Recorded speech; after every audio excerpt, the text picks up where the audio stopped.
as Commander-in-Chief of the Armed Forces of Haiti, I have been ordered to defend my country. As we all know, in all wars, there is loss of lives on both sides and also civilian casualties. But I hope we can prevent the bloodshed. Part of an exclusive CBS News interview with Haitian military. That control this country will be watching from military headquarters. As you say, the people not. Haitian television will not be covering it. Those who can afford batteries for radios, however, will be listening to it on the radio. All right, thanks very much, Jim Maceda and NBC's Andrea Mitchell. The president will be making the speech from the Oval Office at the end of a day at which he called up reserves to supplement the already massive military force that has been assembled throughout this country and is now at sea. We go now to the Oval Office of the White House tonight, and the President of the United States, Bill Clinton, making his case for an invasion of Haiti. My fellow Americans, tonight I want to speak with you about why the United States is leading the international effort to restore democratic government in Haiti. Haiti's dictators, led by General Raoul Cedras, control the most violent regime in our hemisphere. For 3 years, they have rejected every peaceful solution that the international community has proposed. They have broken an agreement that they made to give up power. They have brutalized their people and destroyed their economy. And for 3 years, we and other nations have worked exhaustively to find a diplomatic solution, only to have the dictators reject each one. Now the United States must protect our interests, to stop the brutal atrocities that threaten tens of thousands of Haitians, to secure our borders, and to preserve stability and promote democracy in our hemisphere, and to uphold the reliability of the commitments we make and the commitments others make to us. Earlier today, I ordered Secretary of Defense Perry to call up the military reserve personnel necessary to support United States troops in any action we might undertake in Haiti. I have also ordered 2 aircraft carriers, the USS Eisenhower and the USS America, into the region. I issued these orders after giving full consideration to what is at stake. The message of the United States to the Haitian dictators is clear. Your time is up. Leave now, or we will force you from power. I want the American people to understand the background of the situation in Haiti, how what has happened there affects our national security interests, and why I believe we must act now. Nearly 200 years ago, the Haitian people rose up out of slavery and declared their independence. Unfortunately, the promise of liberty was quickly snuffed out. And ever since, Haiti has known more suffering and repression than freedom. In our time, as democracy has spread throughout our hemisphere, Haiti has been left behind. Then, just 4 years ago, the Haitian people held the first free and fair elections since their independence. They elected a parliament and a new president, Father Jean-Bertrand Aristide, a Catholic priest who received almost 70% of the vote. But 8 months later, Haitian dreams of democracy became a nightmare of bloodshed. General Raoul Cedras led a military coup that overthrew President Aristide, the man who had appointed Cedras to lead the army. Resistors were beaten and murdered.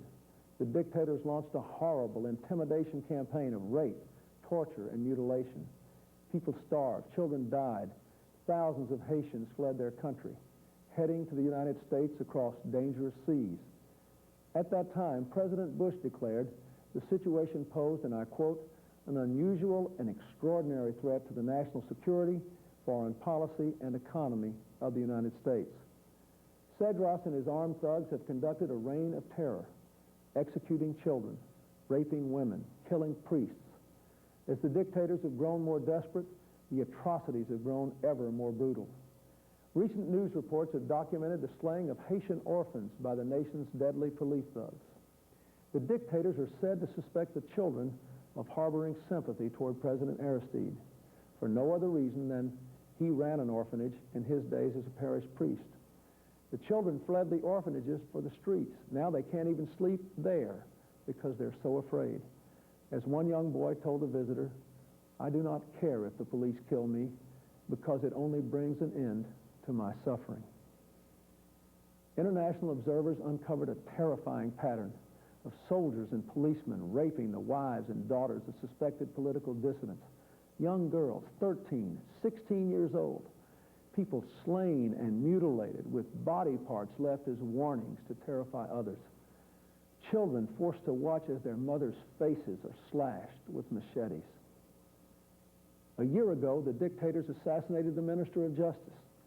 Just last month, they gunned down Father Jean-Marie Vincent, a peasant leader and close friend of Father Aristide. Vincent was executed on the doorstep of his home, a monastery. He refused to give up his ministry, and for that, he was murdered. Let me be clear. General Cedras and his accomplices alone are responsible for this suffering and terrible human tragedy. It is their actions that have isolated Haiti. Neither the international community nor the United States has sought a confrontation. For nearly 3 years, we've worked hard on diplomatic efforts. The United Nations, the Organization of American States, the Caribbean community, the 6 Central American presidents, all have sought a peaceful end to this crisis. We have tried everything: persuasion and negotiation, mediation and condemnation. Emissaries were dispatched to Port-au-Prince and were turned away. The United Nations labored for months to reach an agreement acceptable to all parties. Then last year, General Cedras himself came here to the United States and signed an agreement on Governor's Island in New York, in which he pledged to give up power, along with the other dictators. But when the day came for the plan to take effect, the dictators refused to leave and instead increased the brutality they are using to cling to power. Even then, the nations of the world continued to seek a peaceful solution while strengthening the embargo we had imposed. We sent massive amounts of humanitarian aid, food for 1 million Haitians, and medicine to try to help the ordinary Haitian people as the dictators continued to loot the economy. Then this summer, they threw out the international observers who had blown the whistle on the regime's human rights atrocities. In response to that action, in July, the United Nations Security Council approved a resolution that authorizes the use of all necessary means, including force, to remove the Haitian dictators from power and restore democratic government. Still, we continue to seek a peaceful solution, but the dictators would not even meet with the United Nations Special Envoy. In the face of this continued defiance, and with atrocities rising, the United States has agreed to lead a multinational force to carry out the will of the United Nations. More than 20 countries from around the globe, including almost all the Caribbean community, and nations from as far away as Poland, which has so recently won its own freedom, Israel and Jordan, which have been struggling for decades to preserve their own security, and Bangladesh, a country working on its own economic problems, have joined nations like Belgium and Great Britain. They have all agreed to join us because they think this problem in our neighborhood is important to their future interest and their security. I know that the United States cannot, indeed we should not, be the world's policeman. And I know that this is a time with the Cold War over that so many Americans are reluctant to commit military resources and our personnel beyond our borders. But when brutality occurs close to our shores, it affects our national interests, and we have a responsibility to act. Thousands of Haitians have already fled toward the United States, risking their lives to escape the reign of terror. As long as Cedras rules, Haitians will continue to seek sanctuary in our nation. This year, in less than 2 months, more than 21,000 Haitians were rescued at sea by our Coast Guard and Navy. Today, more than 14,000 refugees are living at our naval base in Guantanamo.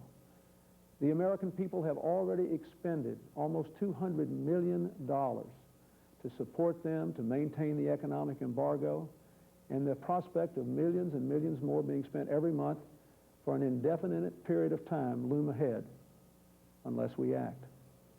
300,000 more Haitians, 5% of their entire population, are in hiding in their own country. If we don't act, they could be the next wave of refugees at our door. We will continue to face the threat of a mass exodus of refugees and its constant threat to stability in our region and control of our borders. No American should be surprised that the recent tide of migrants seeking refuge on our shores comes from Haiti and from Cuba. After all, they're the only nations left in the Western Hemisphere where democratic government is denied, the only countries where dictators have managed to hold back the wave of democracy and progress that has swept over our entire region, and that our own government has so actively promoted and supported for years. Today, 33 of the 35 countries in the Americas have democratically elected leaders. And Haiti is the only nation in our hemisphere where the people actually elected their own government and chose democracy, only to have tyrants seal it away. There's no question that the Haitian people want to embrace democracy. We know it because they went to the ballot box and told the world. History has taught us that preserving democracy in our own hemisphere strengthens America's security and prosperity.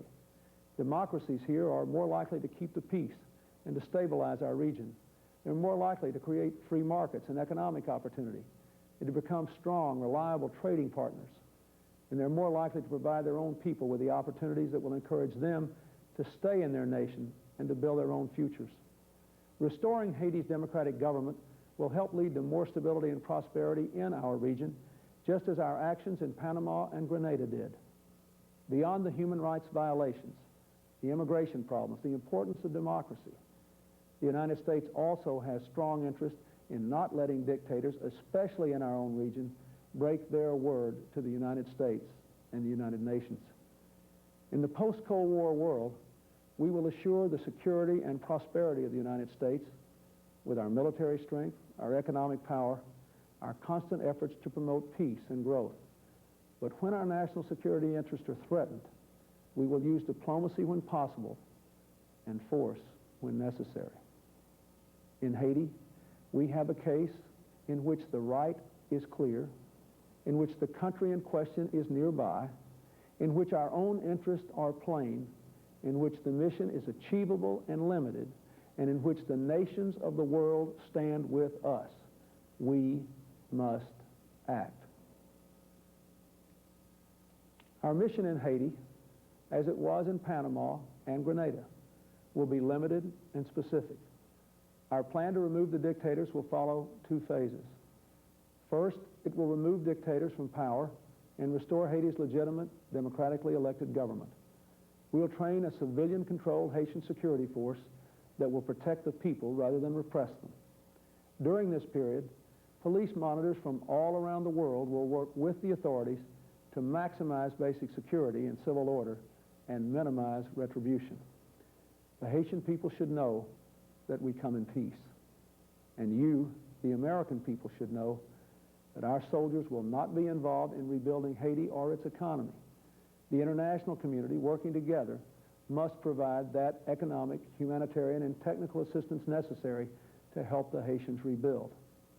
When this first phase is completed, the vast majority of our troops will come home in months, not years. I want our troops and their families to know that we'll bring them home just as soon as we possibly can. Then, in the second phase, a much smaller U.S. force will join forces from other members of the United Nations. And their mission will leave Haiti after elections are held next year and a new Haitian government takes office in early 1996. Tonight, I can announce that President Aristide has pledged to step down when his term ends, in accordance with the Constitution he has sworn to uphold. He has committed himself to promote reconciliation among all Haitians and to set an historic example by peacefully transferring power to a duly elected successor. He knows, as we know, that when you start a democracy, the most important election is the second election. President Aristide has told me that he will consider his mission fulfilled not when he regains office, but when he leaves office to the next democratically elected president of Haiti. He has pledged to honor the Haitian voters who put their faith in the ballot box. In closing, let me say that I know the American people are rightfully concerned whenever our soldiers are put at risk. Our volunteer military is the world's finest, and its leaders have worked hard to minimize risks to all our forces. But the risks are there, and we must be prepared for that. I assure you that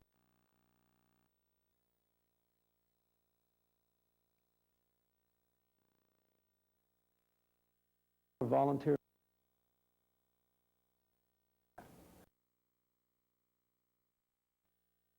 no president makes decisions like this one without deep thought and prayer. But it's my job as president and commander-in-chief to take those actions that I believe will best protect our national security interests.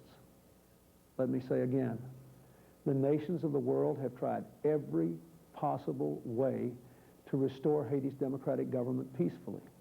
The dictators have rejected every possible solution. The terror, the desperation, and the instability will not end until they leave.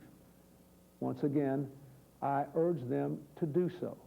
They can still move now and reduce the chaos and disorder, increase the security, the stability, and the safety in which this transfer back to democracy can occur. But if they do not leave now, the international community will act to honor our commitments, to give democracy a chance, not to guarantee it, to remove stubborn and cruel dictators, not to impose a future. I know many people believe that we shouldn't help the Haitian people recover their democracy and find their hard-won freedoms, that the Haitians should accept the violence and repression as their fate. But remember, the same was said of a people who, more than 200 years ago, took up arms against a tyrant whose forces occupied their land. But they were a stubborn bunch, a people who fought for their freedoms and appealed to all those who believed in democracy to help their cause. And their cries were answered, and a new nation was born, a nation that ever since has believed that the rights of life, liberty, and the pursuit of happiness should be denied to none. May God bless the people of the United States and the cause of freedom. Good night. President Clinton speaking from the Oval Office tonight, saying to the Haitian generals who run that country as a terrorist regime, your time is up. Leave now or we'll force you out. There are some indications to the administration that, in fact, they are considering that. And on Haitian television tonight, where this was not broadcast across that tiny country, there was a documentary, but with that crawl at the bottom, as we call them, saying that there will be a news conference tomorrow morning at 11 to announce what we cannot say. The president also promised the American people that if the American troops go in there, that the bulk of them will leave very quickly after restoring order to that country. The last time the United States went in militarily to Haiti, however, they stayed 19 years, no expectation of that this time. Canada will not be helping in this military operation, although other countries from around the world will be participating. We'll have continuing details throughout the evening on this NBC station. Remember, tomorrow morning, NBC News at sunrise, followed by Today. I'm Tom Brokaw, NBC News, New York.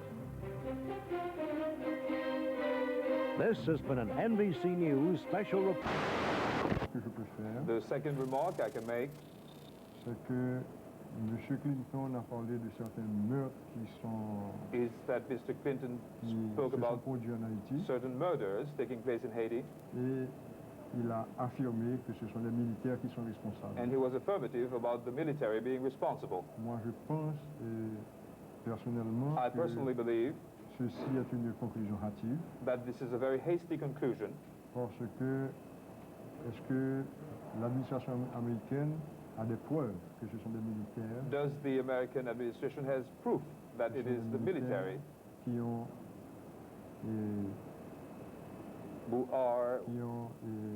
accompli who ces have actes? committed those murders? Excuse me, General. These are your first impressions, I know. Ce sont vos premières impressions, je sais, We're Général. going to come back a little Nous later allons on revenir un peu plus tard, with un peu plus longuement, a full interview avec une complète interview on the program Eye to Eye. sur le programme Eye to Eye. But for the purposes here, Mais please let me ask you pour these le questions. but, laissez-moi vous demander quelques questions. President Clinton says you must go. Le président Clinton a dit que vous devez partir. Your time is finished. Votre temps est terminé.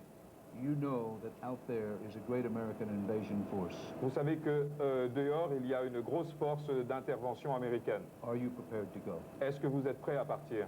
Je suis de préférence préparé à lutter avec mon peuple.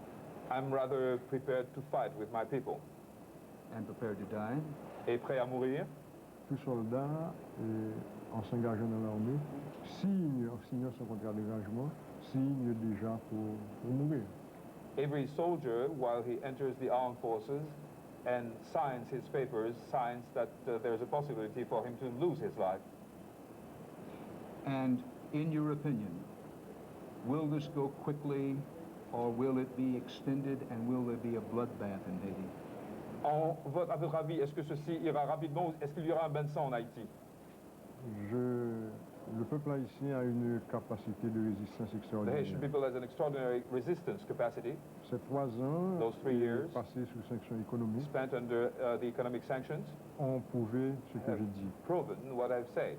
Le peuple est prêt à résister The people is ready to resist parce que dans notre mémoire, because in our memory, nous avons connu 19 ans We have d'une occupation américaine. 19 years of American Et occupation. nous ne pourrons jamais oublier les 50 000 morts de cette occupation. And we will never be able to forget the 50,000 dead of this occupation. So you intend to fight? Alors vous avez l'intention de vous battre. Nous sommes déjà prêts, We're already ready avec les moyens dont nous disposons. with the means that we have. General, thank you.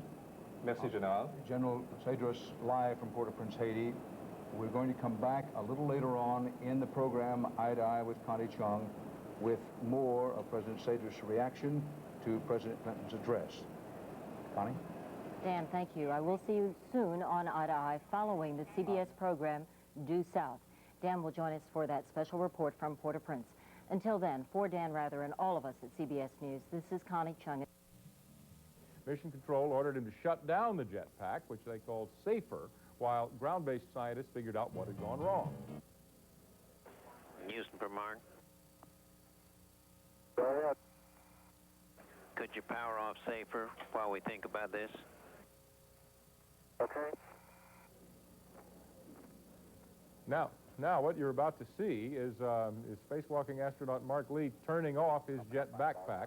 There's a switch there on the front of his chest. You'll see him flip that switch. He turned off the backpack, and ground-based managers took about 10 or 12 minutes to determine that the pressure buildup was not in the nitrogen tanks that he is wearing on his back, but rather in the hose which goes from the supply tank out there in the cargo bay over to the regulator. He and fellow spacewalker Carl Meade, as you can see right there, reduced the pressure, and the spacewalk is now continuing. At this instant, NASA is out of communication, at least live video communication with the shuttle, but that communication will be reestablished within seconds, Catherine. But as always, when you're doing things out in space, in this case, with this safer unit, you don't really have a net. You don't have a tightrope to walk. The guy's just floating free out there.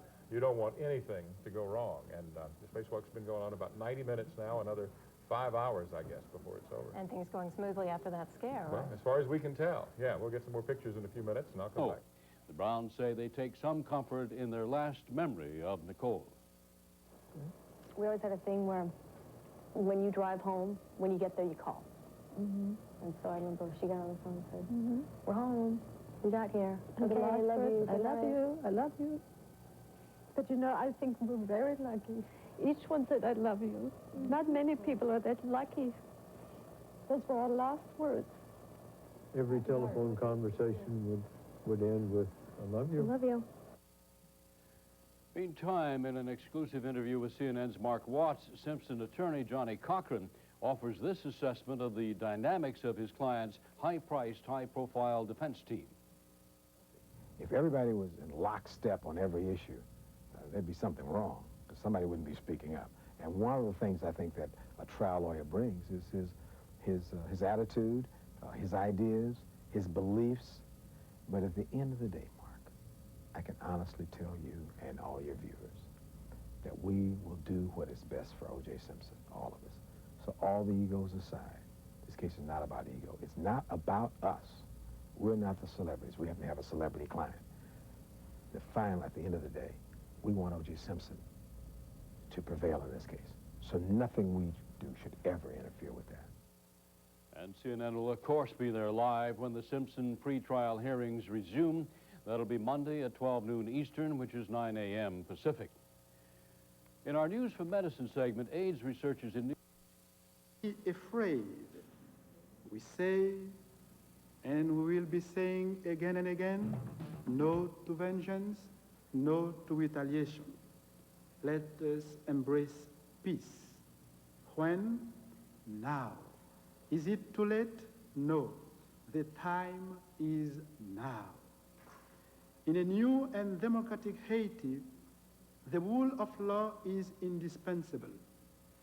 In a few days after the restoration of democracy, we will start to reform our judiciary with the assistance of a separate civilian police for this reformed judicial system.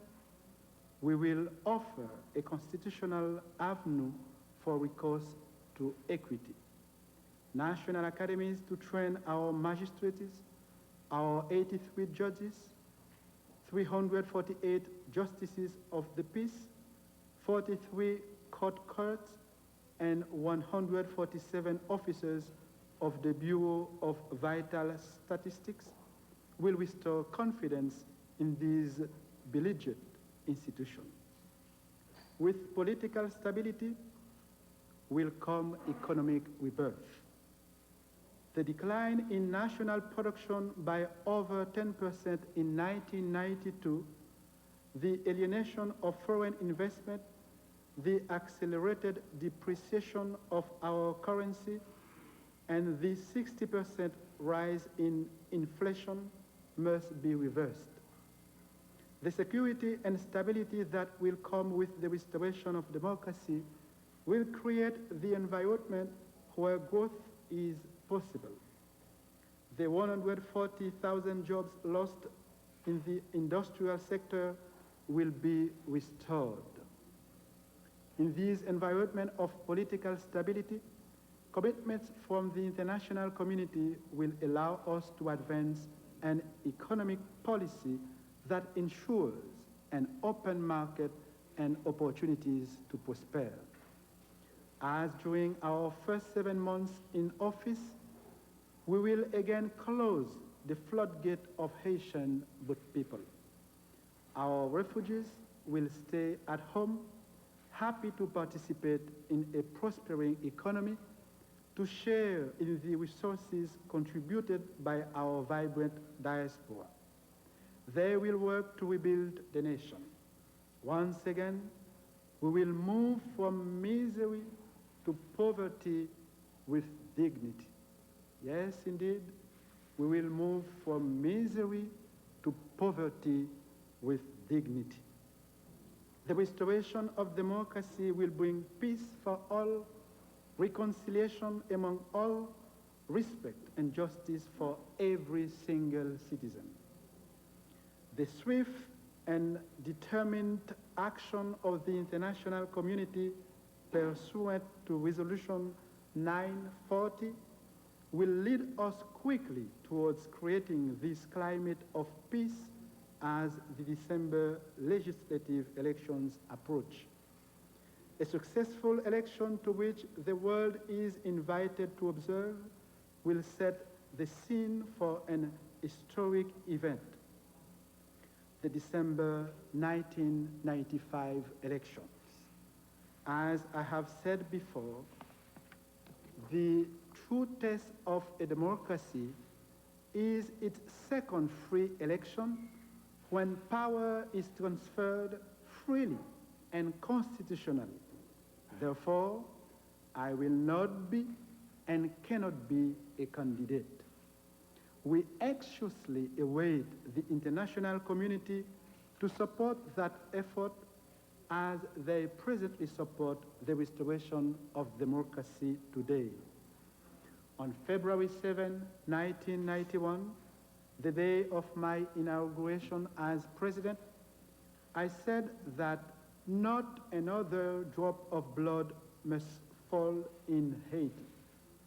Today again, I repeat this call to peace and reconciliation, which will flourish with the restoration of democracy. President Clinton, last night in your historic and vibrant message, you told the people of my nation that you come in peace. With you and with every individual participating in the international effort for peace in Haiti, we share the desire for peace as together we move towards Haiti. A Haiti where, like in South Africa, we will celebrate a new beginning. A new day is coming for Haiti. May it come soon. Thank you.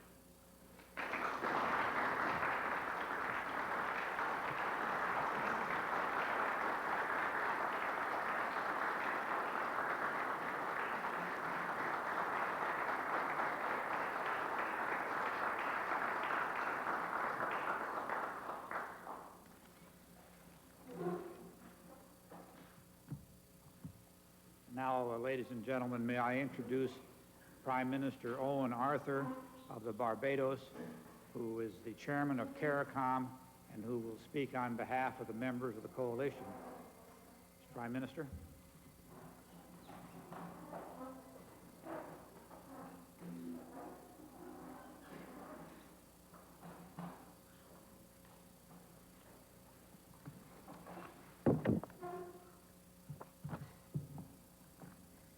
Mr. President, Vice President Gore, President Aristide, distinguished Prime Ministers, Excellencies, ladies and gentlemen. The people of the Caribbean strongly believe that wherever democracy has taken root, it should be encouraged to grow and to prosper. Like the former Soviet Union and South Africa, Haiti also deserves its rendezvous with democracy.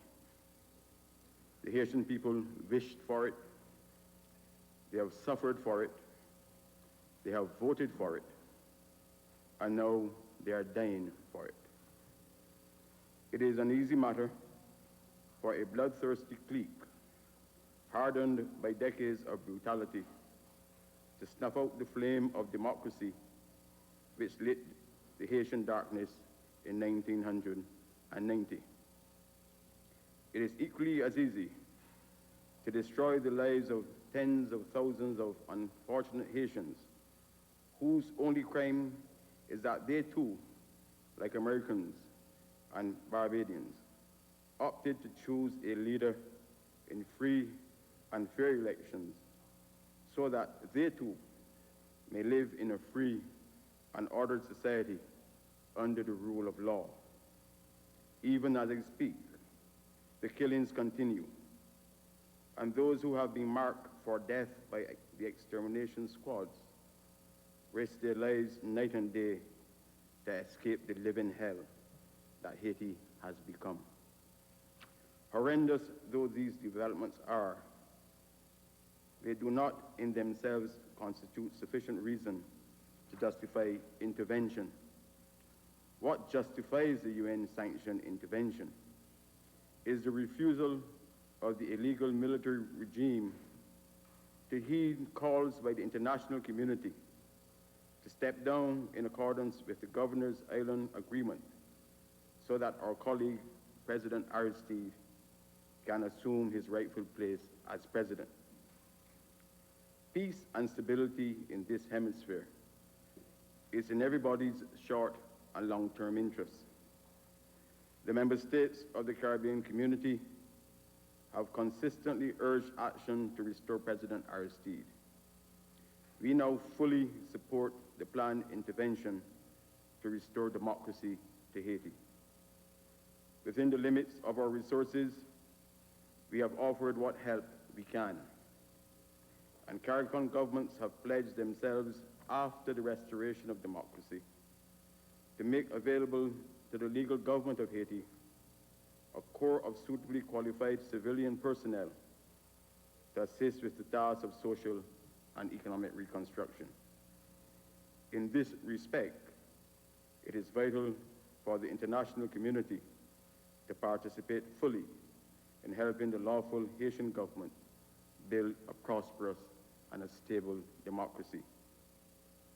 President Clinton's decision is a principled and courageous one. Nobody loves violence, and every life is sacred.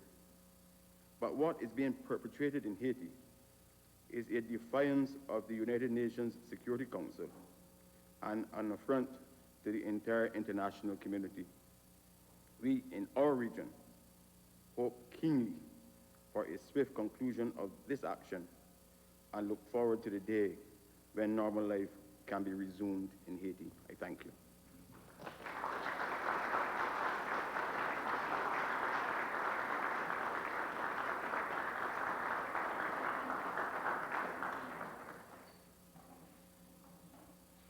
Ladies and gentlemen, and now the President of the United States.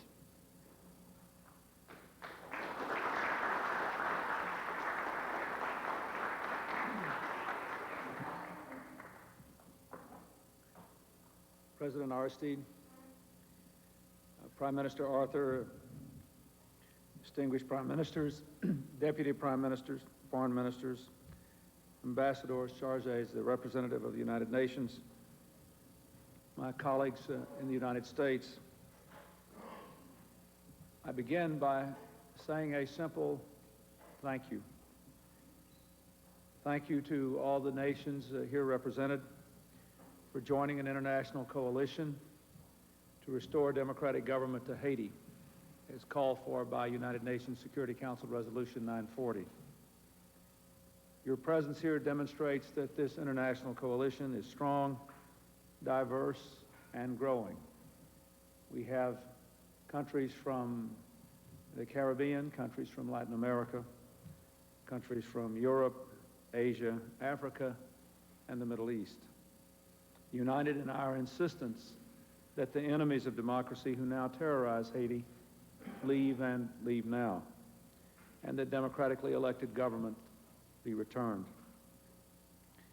And thank you, President Aristide, for your remarks, for your commitment to democracy and your commitment to reconciliation, for your commitment to the long, hard work of rebuilding your economy and your society, and for your commitment to the future of democracy, as evidenced by your comments about the next election. I think your statement that in a democracy the most important election is always the second one may become a staple of civics books in our country and perhaps throughout the world. For 3 years, the international community has done everything it could think of to do to restore Haiti's democratic government peacefully, to end this brutal reign of terror in our hemisphere. We have tried everything. Often our envoys have been rebuffed. Often just a simple request for talk has been denied. On one occasion, an agreement was reached here in the United States, where General Cedras came and actually signed the Governor's Island Agreement, committing the military dictators to give up power in return for the spirit of reconciliation about which President Aristide spoke. When the day came for that plan to take effect, the coup leaders went back on their word and refused to leave. And all our efforts since have failed to budge them. As all of you know, the atrocities have only gotten worse. And recently, the leaders even refused to meet with the UN Special Envoy. We have an interest, obviously, in many things. The importance of spreading democracy, the importance of dealing with the immigration problem about which President Aristide spoke. Clearly, the importance of dealing with the horrible human rights violations.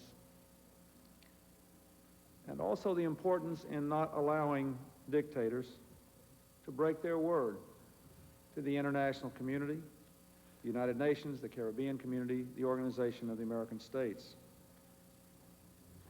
As I look around this room, I am struck by the fact that our common goal is shared by nations, not only here in the neighborhood we all share, but in those well beyond our hemisphere, from all over the earth. Some of the countries here represented have been struggling so hard with economic difficulties of their own. Some of the countries here represented have been struggling for decades for peace in their own region.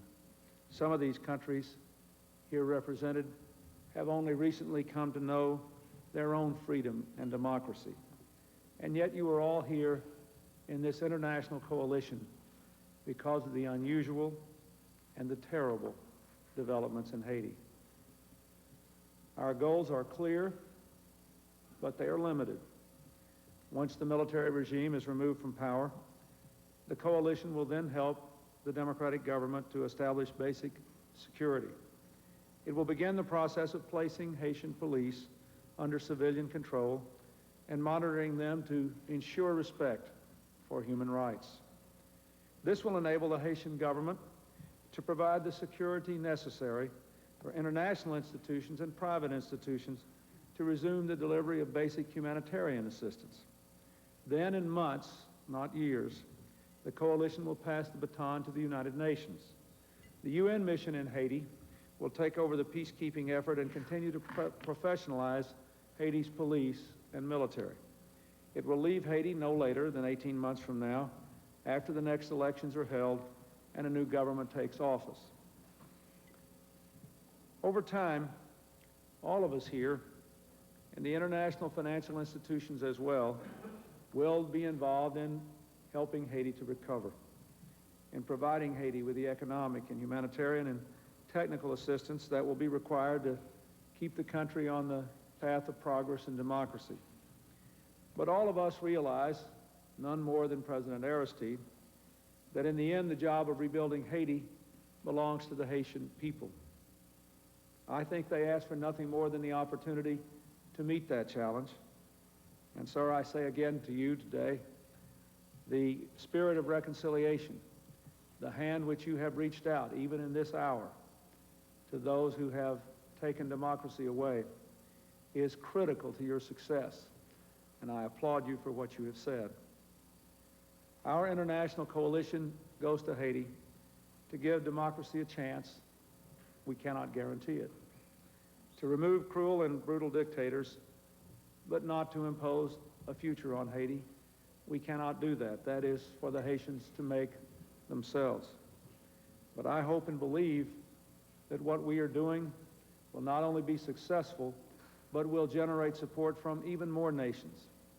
I think as we go along, you will see more and more countries from all over the world coming to be a part of this. I invite them to do so. Together we can help to ensure that the bright light of democracy once again burns in Haiti, that we have taken a stand that helps to restore human rights and end an almost unimaginable brutality, and that we will send a clear message that people who keep their word to the international community, who give their word, should keep it.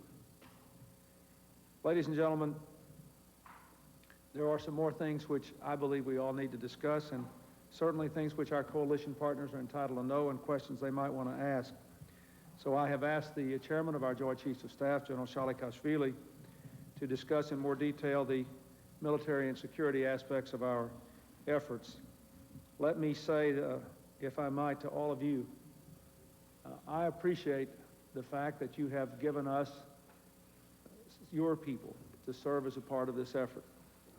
I know you appreciate the fact that in this world dealing with difficulties, there is no such thing as a risk-free effort. But I will tell you that General Shalikashvili and the other leaders of our military have worked and planned and done everything they possibly could to maximize the chances of success and minimize the risks to your people and the risks to human life generally, consistent with the spirit outlined in President Aristide's remarks. With that, I leave you with General Shalikashvili and the Secretary of State, and I thank you all again very, very much. Thank you.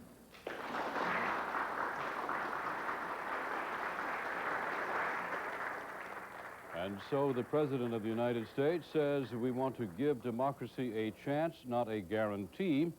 As you might have imagined, President Aristide was the one who was given the most time to speak. He stressed the concept of amnesty, mentioned the Article 147 in the Haitian Constitution that allows for it, and said we must stop the violence. We say no to vengeance, no to retaliation. The time, insisted Reverend Aristide, is now. And he seemed to be stressing one of those other arguments that some in office, apparently in Port-au-Prince, have made, that there must be some absolute guarantees of amnesty before anybody moves.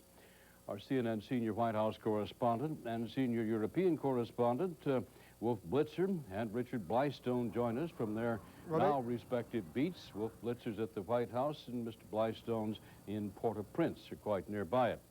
Gentlemen, what did we think of this performance, and what do you suppose the reaction's going to be? Wolf? Well, Reed, before we get to that, I guess I should point out that there's a little activity behind me here in the West Wing. We see 2 fire engines that have just arrived. A third is now on the way. The fire department was informed that there is smoke on the 2nd floor of the West Wing, and we see fire engines and firemen gathering all over the place over here. I could smell some smoke, and definitely I could see some smoke, but we don't know how serious this is at all. In fact, the fire engines did arrive here at the White House just as the president was finishing up his remarks on the situation in Haiti. The firemen, by the way, now, if we could get our cameraman to pan over to the residence over there, you'll see that the firemen have now moved over to the residence of the White House, and they are going inside. We're not exactly sure what's going on. We don't know how serious, if at all, but there are, by my count, 1, 2, 3 fire engines here. A 4th is now entering the northwest gate at the White House, and there are at least 24 or so firemen all over the place with hoses and ladders getting ready for something, but we do not know much more than that. Here comes a 4th fire engine right now, and we see that the hook and ladder, if you want to pan over there, we see a hook and ladder now beginning to go up in front of the West Wing.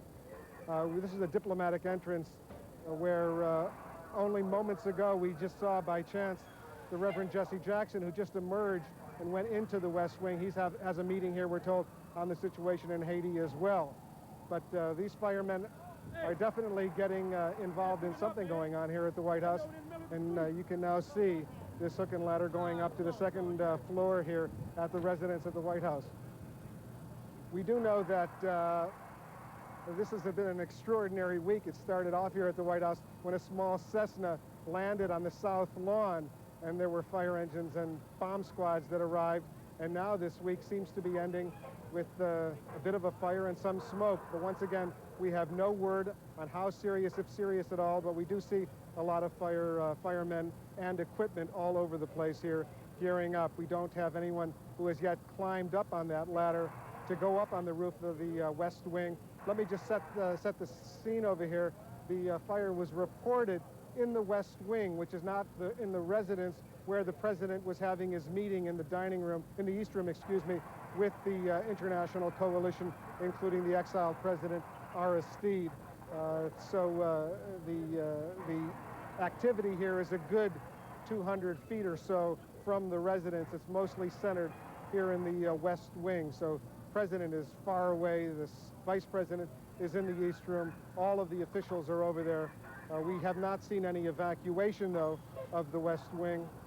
We haven't seen any people scrambling out, but we see a lot of reporters, camera crews, and other personnel trying to find out exactly what is going on. Once again, these fire engines, 4 of them are now here, 3 outside the West Wing, 1 protectively, we can now see outside the main residence of the White House. Reed? Right, Wolf, is there any indication a lot of refurbishment was going on at the White House that had caused the Clintons to have to move over to Blair House for a couple of days? Has it anything to do, do you suppose, with that? No, all the refurbishment was going on in the residence, and the smoke was detected on the 2nd floor, we're told. of the West Wing, where all the offices are, the Oval Office, of course, the President's office, all of the senior officials, they have their offices here in the West Wing. That's where the activity is, and none of the remodeling, the air conditioning renovation, none of that was going on in the West Wing. All of that was going on in the residence, and I don't see how that could have been related to the activity that's now underway here. And as you pointed out, Wolf, all of the activity that we just saw diplomatically took place far away over on the other East Wing side. That's correct. In the main residence of the White House, in the East Room, so it's pretty far away. So once again, we have no indication that there is any trouble, any serious trouble. I did smell smoke as I mentioned earlier, and I did begin to see a little bit of smoke. But other than that, I have not seen any major activity, except a lot of firemen are here with a lot of equipment. I'm now getting some more information from our White House producer, Carol Craddy. Carol? Oh, we now have been told by the White House Deputy Press Secretary, Ginny Terrazano, that there is no fire, but was there some smoke? There was some smoke, yes. Yeah. Wait a second. Jill Doherty is our other White House correspondent. Come on over here, Jill. Right. Could you report to us what exactly you've been told by the White House staff? The White House spokesperson, Ginny Terrazano, says that there is no fire at the White House. Apparently, a member of the White House staff smelled some smoke. It's not clear that there actually was any smoke, but smelled smoke, turned in the alarm. They thought it was on the second floor of the West Wing, but that is about what we know. They're gathering the facts, and we'll have more from Dee Dee Myers later. Okay, that was Jill Doherty, our other White House correspondent, reporting on what the White House press office is now telling us, that staff smelled some smoke on the second floor of the West Wing, far away from where the president is. The president is still in the residence in the East Room, where he's meeting with the representatives of the 24 nations that have joined this coalition to get ready for an invasion of Haiti. But once again, there is no fire, we're told by the Deputy Press Secretary, Ginny Terrazano, but there was some smoke, and that's why protectively the fire department, the Washington, D.C. Fire Department, was alerted, was brought over here, and firemen are now running inside the West Wing to make sure that there is nothing serious going on. Reed? Well, thank you. We have then denied another old adage, where there is smoke, there is not necessarily fire. But there is the subject at hand, which was Haiti. We're going to get back to that and further discussion of it in just a few minutes. Nothing is burned at all. They're up there now replacing the ballast of this light fixture, and I think that's all there is to it. So it's really, we're very grateful that the department turned out so quickly. No, the president is still in the residence. Was the wing evacuated? No, not at all. No one was. No one was evacuated.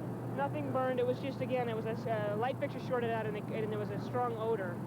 So they took a precaution and called the fire department, and I think, glad to know we get very solid response. Everything back, Jonathan's going to say. I know. Was it a staff member who noticed it? Yeah, it was. Hey, what else happened this week? Second floor of the West Wing.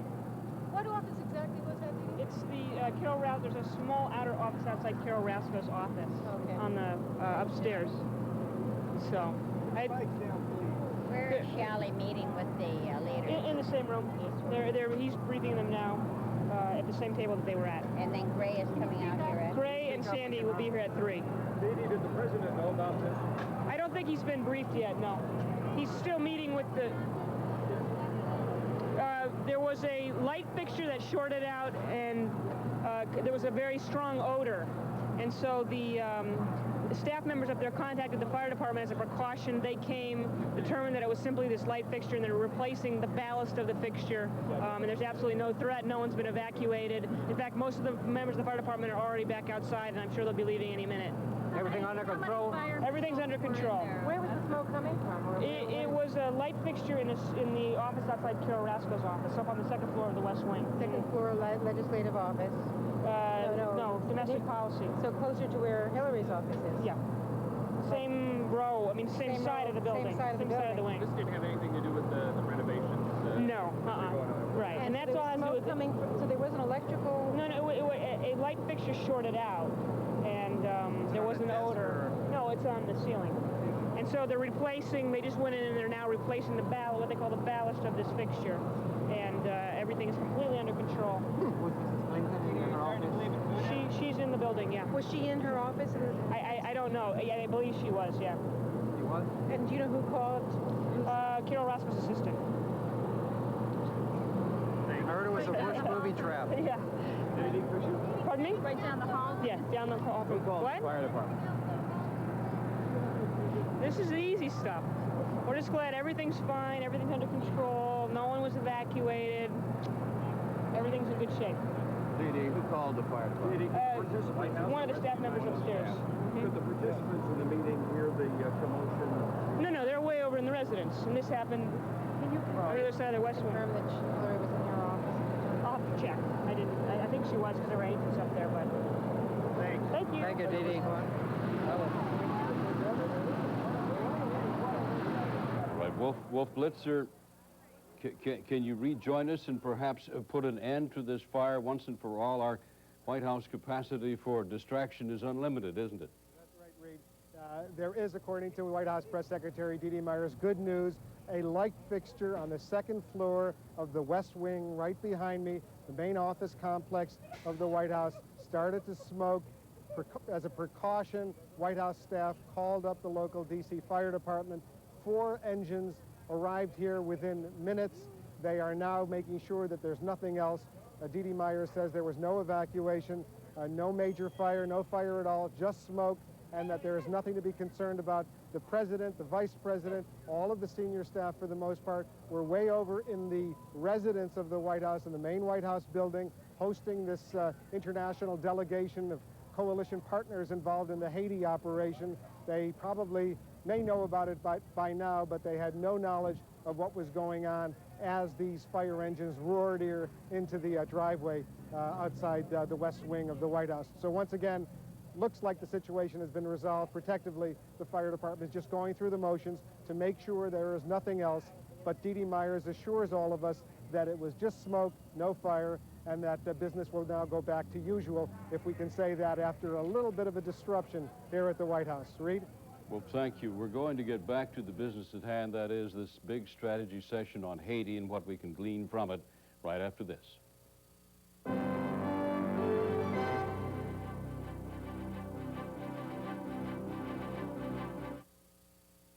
Who's smarter? This guy went to Sears Brand Central for a vacuum. This guy went to the ballpark. Right. Getting to Sears is smart. Right now, get this 12-amp Kenmore upright vacuum or this 12-amp Kenmore canister vac for only $179.99. Save $100 on either one and get a year's supply of vacuum bags free. Once more, who's smarter? This guy went to Sears, and this woman is a brain surgeon. It's too close to call. We needed some help finding the right mutual fund. The investment section. So we tried the library. Anything in particular? Yeah, mutual funds? But there was so much to go through, it only made things worse. We need information, but in a form we can use. You gotta be kidding. With so many mutual funds today, it's hard to know where to turn. That's why Fidelity Investments, America's largest mutual fund company, created Fund Match, a program that helps you choose mutual funds to match your needs. I saw your ad in the paper. Another CD was maturing. Yes, I'm wondering if you could send me some So we did our homework and called for information on several mutual funds. We're willing to put in time and effort. See if we can figure that thing out. Who writes this stuff? Yeah, look at this. But there has to be an easier way. To help you choose a mix of mutual funds that may be right for you, Fidelity has the free Fund Match Kit. You'll receive a step-by-step worksheet that helps you develop a personal plan, plus an easy-to-use workbook that explains the importance of diversification. So call Fidelity today for your free Fund Match Kit. Call 1-800-643-8585. My name is Lisa Pretter, and I'm an emergency medical technician. My job is very stressful, and sometimes I get headaches. I take Anacin. There's a lot in my life between my children and my work, and I can't let a headache stop me from doing my job. I mean, we're talking emergencies where seconds count. Anacin is so strong, it gets rid of a headache better than any regular strength aspirin. If someone needs help, they're not concerned with whether or not I have a headache. And Anacin lets me get back on the job and do what I need to do. Strong, fast Anacin works better on your headache so you can work better.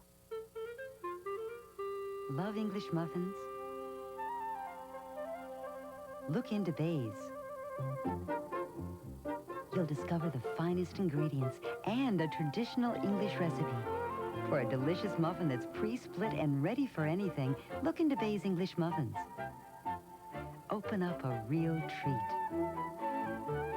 You'll find them in your grocer's dairy case. Bay's.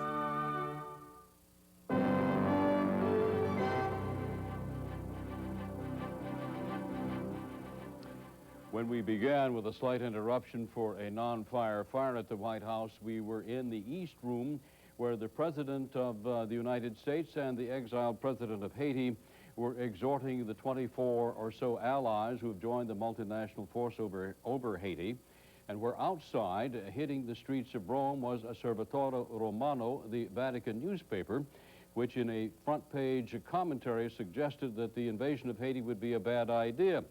Quoting William Keeler, the chairman of the U.S. National Conference of Catholic Bishops, this article says, true democracy cannot be imposed from the outside. So it is tough sledding in many places to sell the concept, but as Wolf Blitzer and Richard Blystone can tell us, at least the world was waiting and watching to see what might be said there in the East Room. The theme that was plied by the exiled President Aristide was no vengeance, reconciliation only, amnesty. Wolf, did that seem to be what he mainly wanted to get across? Yes, the president, the exiled president of Haiti, Jean-Bertrand Aristide, went out of his way to try to send an olive branch to his political opponents in Haiti to stress the need for reconciliation, that there will be no vengeance. Of course, one of the great concerns of his political opponents in Haiti is that once he gets back, he will get involved in some retribution. And President Aristide very, very repeatedly sought to make the point that he would not do that, that there would be a new era of democracy, prosperity, peace once he got back into Port-au-Prince, and he repeatedly said it would be in the next few days. So those were the main points he sought to make, and President Clinton responded by expressing his gratitude to President Aristide for holding out that statement of reconciliation. All right, Richard Blystone, did this message get across to those in Port-au-Prince? They've been bombarded, haven't they, by leaflet, by radio broadcast, etc. How about this latest word? Unfortunately, Reed, I think the great majority of the Haitian people are not able to get first-hand news like this right away. They may get it later over the rumor mill or maybe on some of those new radios that have been dropped around here. But the message that President Aristide was giving about amnesty and about no vengeance is largely aimed at those in power who are perfectly well able to hear or see him.